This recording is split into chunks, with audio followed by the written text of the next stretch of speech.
حياتي كلها لله فلا مولى لنا إلا أحب الله جل علاه ومن حبي له أخشى حياتي كلها لله. نحمده ونصلي ونسلم على رسوله الکریم اما بعد. اذان کے سلسلے میں کچھ ضروری اور اہم مسائل سماعت فرمائیں کہ اذان یہ عربی زبان کا لفظ ہے. اذان کا لغوی معنی اعلان کرنا، اطلاع دینا. اصطلاح میں اذان ان مخصوص کلمات کو کہتے ہیں جن کے ذریعے سے فرض نمازوں کے لیے اطلاع دینا. اذان کے سلسلے میں نبی کریم صلی اللہ علیہ وسلم مکہ مکرمہ میں جب تھے اس وقت مسلمانوں کی تعداد بہت کم تھی. اس دور میں تو اگر کسی شخص کو معلوم ہو جائے کہ یہ فلاں بندہ مسلمان ہو گیا یا کلمہ پڑھ لیا تو ان پر طرح طرح کی ظلم ستم ڈھایا جاتا تھا. لیکن اللہ کے رسول صلی اللہ علیہ وسلم جب مدینہ منورہ میں تشریف لائے، سب سے پہلے مسجد نبوی کی تعمیر اور پھر نماز باجماعت ہونے لگی. دشواری یہ پیش آنے لگی کہ نماز کے وقت سارے اکٹھا جمع ہونا ایک جگہ یہ بہت مشکل کام تھا. شروع میں کوئی مشکل نہیں تھا، ایک اطلاع کر دیتے تھے، ایک دوسرے کے ذریعے معلوم ہو جاتا تھا. اللہ کے رسول صلی اللہ علیہ وسلم نماز پڑھاتے اور صحابہ پیچھے نماز ادا کر لیتے تھے.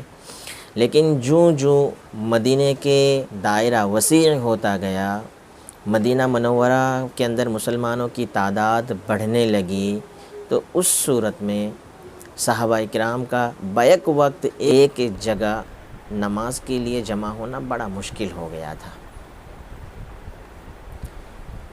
بہت مشکل تھا. اس صورت میں اللہ کے رسول صلی اللہ علیہ وسلم نے حضرات صحابہ اکرام سے مشورہ فرمایا کہ کوئی ایسی صورت اختیار کی جائے، کوئی ایسی چیز تجویز دی جائے، کوئی ایسی چیز اختیار کی جائے جس کے ذریعے سے سارے اکٹھا ایک جگہ جمع ہو جائے اور نماز ادا کرنا ہمارے لیے آسان ہو جائے. چنانچہ اس سلسلے میں اللہ کے رسول صلی اللہ علیہ وسلم نے بڑے بڑے صحابہ کرام کو بٹھا کر مشورہ کرنے لگے. کسی نے رائے دی کہ اللہ کے رسول کوئی آگ جلا دی جائے جس کی دھواں سے ہم پہچان جائیں گے کہ نماز کا وقت ہو گیا. کسی نے رائے پیش کی کہ اللہ کے رسول گھنٹہ بجایا جائے جس کی آواز سے ہم سب جمع ہو جائے پھر نماز ادا کر لی جائے. پھر کسی نے رائے دی اللہ کے رسول گھر گھر جا کر اطلاع کر دی جائے. حضرت عمر فاروق رضی اللہ تعالی عنہ نے یہ رائے دی کہ اللہ کے رسول صلی اللہ علیہ وسلم میری رائے یہ ہے کہ کوئی ایک شخص متعین ہو جائے جو لوگوں کے گھر گھر جا کر نماز کی اطلاع کر دے اور سب جمع ہو جائے. چنانچہ اس رائے پر متفق فیصلہ ہوا اور حضرت بلال رضی اللہ تعالیٰ عنہ کو یہ ذمہ داری سونپی گئی کہ یہ بلال تم تمام لوگوں کو گھر گھر جا کر دعوت دو کہ نماز کا وقت ہو گیا اور آ جاؤ. چنانچہ حضرت بلال رضی اللہ تعالیٰ عنہ کی یہ ذمہ داری سپرد ہوئی. اس کے بعد چند دن کے بعد یہ بہت مشکل کام تھا کہ ہر روز 5 ٹائم اور مدینہ کے ہر گھر میں جا کر اطلاع کرنا، اور پھر جیسے جیسے آبادی کا اطراف اور مدینہ کی آبادی بڑھتی گئی اور مسلمانوں کی تعداد زیادہ ہونے لگی اور ایک ایک گھر جا کر اور دن میں 5 ٹائم، کتنا مشکل کام تھا. حضرت بلال رضی اللہ تعالیٰ عنہ کو بھی بہت دقت ہوتی تھی. اور پھر ایک دقت یہ ہے جن لوگوں کو پہلے اطلاع ملی وہ تو پہلے آ جاتے، اور جن کا گھر مدینہ کے کنارے پر ہے ان کو اطلاع بعد میں ملی، وہ بعد میں آتے تھے. اس طریقے سے جو شخص پہلے آ جاتے تھے ان کو بہت لمبا انتظار کرنا پڑتا تھا. پھر اللہ کے رسول صلی اللہ علیہ وسلم نے اس مشکلات کو دیکھ کر پھر صحابہ کرام سے مشورہ کرنے لگے. اللہ کے رسول صلی اللہ علیہ وسلم نے جب رائے معلوم کی، مختلف صحابہ کرام نے مختلف رائے پیش. کسی نے کہا آگ جلا دی جائے جس سے ہم پہچان جائیں گے کہ نماز کا وقت ہو گیا، کسی نے کہا گھنٹہ بجایا جائے جس کی آواز سے ہم جمع ہو جائیں گے، کسی نے کہا ناقوس بجایا جائے جس سے ہم جمع ہو جائیں۔ اللہ کے رسول صلی اللہ علیہ وسلم نے ناقوس بجانے کا حکم فرمایا۔ اسی رات کو ایک صحابی حضرت عبداللہ بن زید رضی اللہ تعالیٰ عنہ نے خواب دیکھا کہ کوئی شخص ناقوس لیے کھڑے ہیں۔ انہوں نے پوچھا کہ بھائی ناقوس تم بیچو گے؟ انہوں نے کہا کیا کرو گے؟ حضرت عبداللہ بن زید رضی اللہ تعالیٰ عنہ نے جواب دیا کہ میں اس کے ذریعے نمازی کو دعوت دوں گا، نماز کے لیے سب کو جمع کروں گا۔ انہوں نے کہا کیا اس سے بہتر چیز تمہیں نہ بتاؤں؟ انہوں نے کہا ضرور بتائیں۔ انہوں نے کہا اللہ اکبر اللہ اکبر اللہ اکبر اللہ اکبر، اشہد ان لا الہ الا اللہ اشہد ان لا الہ الا اللہ اشہد ان محمد رسول اللہ اشہد ان محمد رسول اللہ، حی علی الصلاۃ حی علی الصلاۃ حی علی الفلاح حی علی الفلاح، اللہ اکبر لا الہ الا اللہ۔ پوری اذان ان کو سنا دی۔ یہ خواب سے بیدار ہوا، نبی کریم صلی اللہ علیہ وسلم کے پاس تشریف لائے۔ انہوں نے کہا اللہ کے رسول میں خواب میں یہ چیز دیکھا۔ اللہ کے رسول صلی اللہ علیہ وسلم نے ان کو یہ خواب سچا قرار دیا ہے۔ پھر حضرت بلال رضی اللہ تعالیٰ عنہ کو بلایا گیا کیونکہ ان کی آواز بلند تھی۔ حضرت بلال رضی اللہ تعالیٰ عنہ کو حکم ہوا کہ بلال تم اذان کہو۔ چنانچہ حضرت بلال رضی اللہ تعالیٰ عنہ نے اذان دینا شروع کی۔ حضرت عمر رضی اللہ تعالیٰ عنہ دوڑتے ہوئے آئے، اللہ کے رسول خواب میں نے بھی یہ چیز دیکھی ہے۔ اللہ کے رسول صلی اللہ علیہ وسلم نے اس طریقے سے اذان کا حکم فرمایا، اور پھر حضرت بلال رضی اللہ تعالیٰ عنہ سے کہا کہ بلال تم اپنے کانوں میں دونوں انگلیاں رکھ لو تاکہ آواز میں بلندی پیدا ہو۔ پھر کچھ ایام کے بعد، کچھ دنوں کے بعد الصلاۃ خیر من النوم کا بھی اضافہ ہوا، وہ اس طریقے سے کہ حضرت نبی کریم صلی اللہ علیہ وسلم آرام فرما رہے تھے۔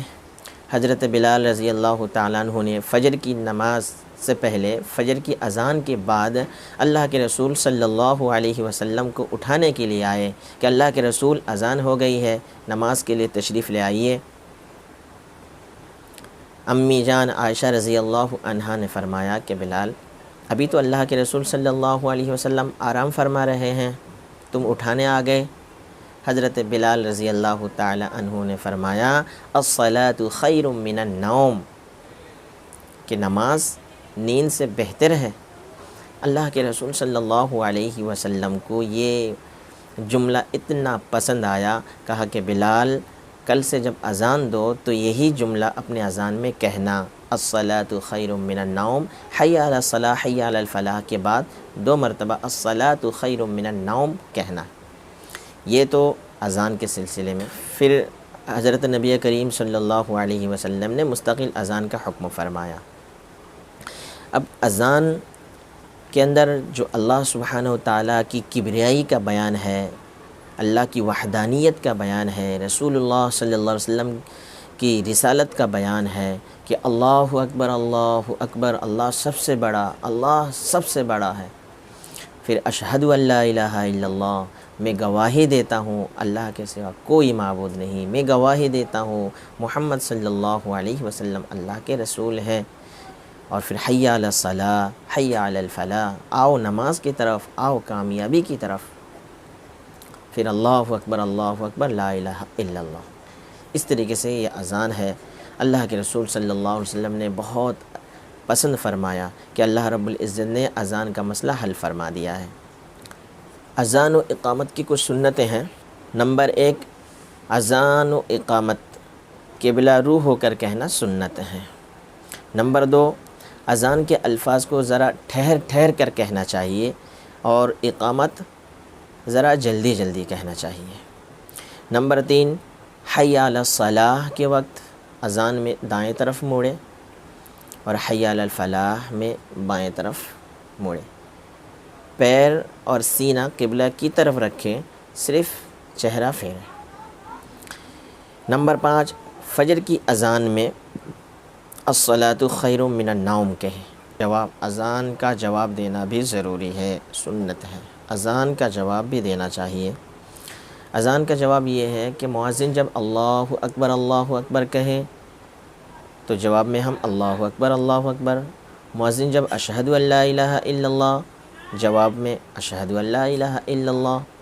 مؤذن کہے اشہد ان محمد رسول اللہ، جواب میں اشہد ان محمد رسول اللہ۔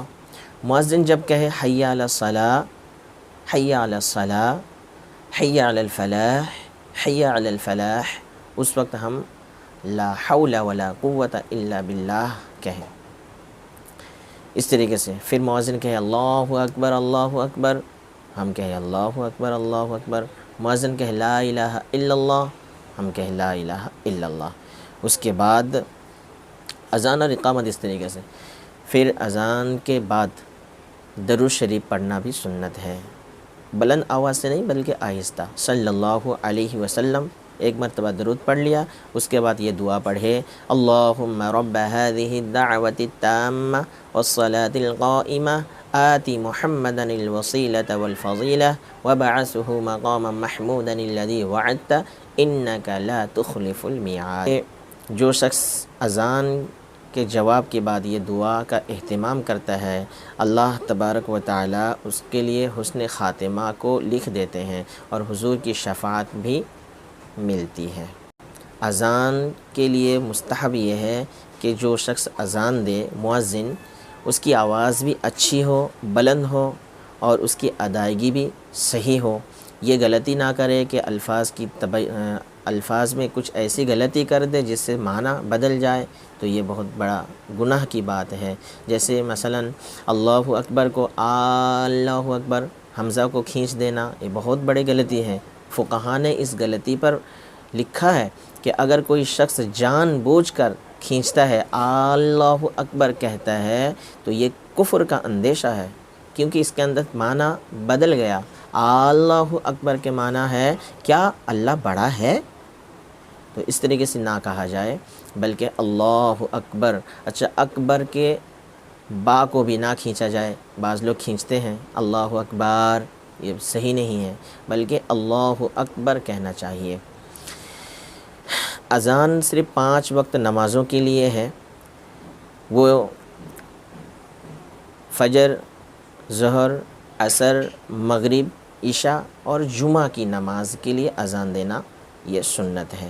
اور نو مولود بچہ، جب بچہ پیدا ہو تو اس کے دائیں کان میں اذان اور بائیں کان میں اقامت دینا بھی مسنون عمل ہے۔ اذان میں کچھ مکروہ چیز ہیں، اگر کوئی بے عقل بچہ اذان دے تو یہ اس کی اذان مکروہ ہوگی۔ اسی طریقے سے عورت کا اذان دینا یہ بھی مکروہ ہے۔ جنوبی یعنی وہ شخص جس پر غسل واجب ہے، وہ اذان، اس کی اذان یہ بھی مکروہ ہے۔ اور پاگل شخص اگر اذان دے اس کی اذان بھی مکروہ ہے۔ اور نشہ میں مبتلا شخص، کوئی شرابی نشہ میں مبتلا ہے، اس کی اذان بھی مکروہ ہے۔ اذان یا اقامت کے درمیان کچھ صورتیں ایسی ہیں، اذان یا اقامت کے درمیان کچھ صورتیں ایسی ہیں کہ اگر وہ صورت پیش آ جائے تو اثر نو اذان دی جائے گی۔ نمبر 1، مؤذن بے ہوش ہو جائے۔ نمبر 2، اگر مؤذن کا انتقال ہو جائے۔ نمبر 3، وضو ٹوٹ گیا اور پھر وضو کرنے کے لیے وہ چلا گیا۔ نمبر 4، اذان کے درمیان اذان کہتے کہتے اذان بھول گیا۔ اور نمبر 5، اگر وہ شخص گونگا ہو جائے تو ان صورتوں میں اذان دوبارہ کہی جائے گی۔ اذان میں کچھ چیزیں بدعت ہیں، اس کو بھی اچھی طرح خیال رکھنا چاہیے۔ جیسے تدفین کے بعد، مردے کو دفن کرنے کے بعد اذان کہنا، یہ سنت و شریعت سے ثابت نہیں ہے، یہ بدعت ہے۔ اسی طریقے اذان سے پہلے اور اذان کے بعد میں زور زور سے الصلاۃ والسلام علیک یا رسول اللہ وغیرہ کہنا اور اس کو لازم سمجھنا ہر نماز میں ہر روز، یہ سنت و شریعت سے ثابت نہیں ہے، یہ بدعت ہے۔ اسی طریقے سے انگوٹھا چومنا، انگوٹھے کو چومتے ہیں بعض لوگ، کب؟ اشہد ان محمد رسول اللہ پڑھتے وقت، یہ بھی بدعت ہے، یہ بھی صحیح نہیں ہے، سنت شریعت سے یہ ثابت نہیں ہے۔ لوگ فقہا نے اس چیز کو بدعت قرار دی ہے۔ ملا علی قاری رحمۃ اللہ علیہ نے موضوعات کبیر میں اس کو، تذکرۃ الموضوعات میں علامہ محمد طاہر پٹنی انہوں نے بھی اس کو موضوع قرار دیا ہے، اس لیے کہ یہ ایک بات سوچنے والی ہے، جس چیز کے بارے میں اللہ کے رسول صلی اللہ علیہ وسلم کا حکم نہ ہو، حضرات صحابہ کرام کا عمل نہ ہو، تابعین اتباع تابعین کا عمل نہ ہو، اور امت کے فقہا اس کے سلسلے میں کچھ تحریر نہ فرمایا ہو، اور پھر صرف ایک من گھڑت چیز کو لے کر شریعت کا حصہ سمجھنا، اس پر عمل پیرا ہونا، دوسروں کو ترغیب دینا، یہ سب بے بنیاد باتیں ہیں۔ اس کو فقہا نے بدعت لکھا ہے، اور بدعت کے سلسلے میں بہت سخت وعید احادیث مبارکہ میں آئی ہے۔ فقیہ العصر حضرت مولانا خالد سیف اللہ رحمانی دامت برکاتہم نے قاموس الفقہ کے اندر اس کو تحریر فرمایا۔ علامہ جلال الدین سیوطی رحمۃ اللہ علیہ کے حوالے سے انہوں نے تحریر فرمایا کہ یہ جو روایت نقل کرتے ہیں یہ لوگ کہ انگوٹھا چومنا یہ حدیث میں بھی ہے، ایک حدیث پیش کرتے ہیں، حضرت ابوبکر صدیق رضی اللہ تعالی عنہ نے اذان کے وقت اشہد ان محمد رسول اللہ کہتے وقت انگوٹھا شہادت کی انگلی کے باطنی حصہ پر بوسہ دیا اور آنکھوں سے لگایا، اور حضور صلی اللہ علیہ وسلم نے فرمایا جو شخص میرے خلیل جیسا عمل کرے اس کے لیے میری شفاعت واجب ہے۔ اس روایت کے سلسلے میں حضرات فقہاء کرام نے کہاں جگہ دی ہے؟ موضوعات کبیر میں، اور علامہ جلال الدین سیوطی رحمۃ اللہ علیہ نے اس روایت کے سلسلے میں فرماتے ہیں یہ موضوع یہ من گھڑت ہے، اس کی سند صحیح نہیں ہے، تو لہٰذا موضوع اور بے بنیاد باتوں پر من گھڑت روایات سے فضائل بھی ثابت نہیں کیا جا سکتا۔ علامہ جلال الدین سیوطی رحمۃ اللہ علیہ نے فرمایا کہ یہ روایات موضوعات ہیں، اور موضوع روایات سے فضائل ثابت نہیں کیا جا سکتا۔